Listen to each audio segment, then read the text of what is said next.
जातीय सलोखा बिघडवण्याचं काम करते असं वर्षा गायकवाड यांनी म्हणत घणाघात केलाय। मुंबई पालिकेचा 99% निधी सत्ताधाऱ्यांना देण्याचं काम सुरू आहे। आशिष शेलार यांच्या मतदारसंघात 126 कोटी देण्यात आलेत असंही गायकवाड यांनी म्हटलंय।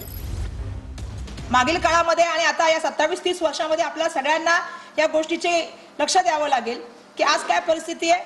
मुंबई महानगरपालिकेचं जे बजेट आहे त्याचे आता मला अभिनंदन करायला पाहिजे की काही पत्रकारांनी याच्याबद्दल लिहिलं की जवळपास हे बजेट मधले 1% पण विरोधी पक्षाला दिलेले नाही।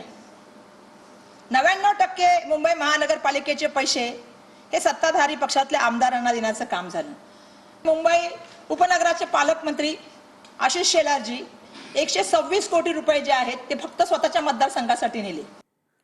वळूयात पुढच्या बातमीकडे। जालन्यामध्ये शिंदेंची शिवसेना आणि भाजपची युती तुटली आहे। जालन्यामध्ये युती संदर्भात सकारात्मक चर्चा झाली पण शेवट वाईट झाला अशी खंत अर्जुन खोतकरांनी व्यक्त केली आहे। काही चुकीचं फिडिंग केल्यामुळे भाजपच्या वरिष्ठांचा गैरसमज झाला असंही खोतकर म्हणाले। भाजपचे वरिष्ठ पातळीवर काही चुकीचं फिडिंग केलं गेलं आणि त्यामुळं वरिष्ठ लोकांचा गैरसमज झाला। स्थानिक पातळीवर युतीला सर्वांची मान्यता होती परंतु हे वर्षा पातळीवरून पहिल्यांदा असं घडलं की वर्षा पातळीवर यामध्ये फार मोठा हस्तक्षेप केला गेला आणि होणारी युती या ठिकाणी दुभंगली। खरं तर अत्यंत चांगलं वातावरण, खेळीमेळीच्या वातावरणात आम्ही हे सर्व करत होतो आणि हे असं होणं चांगलं नाही।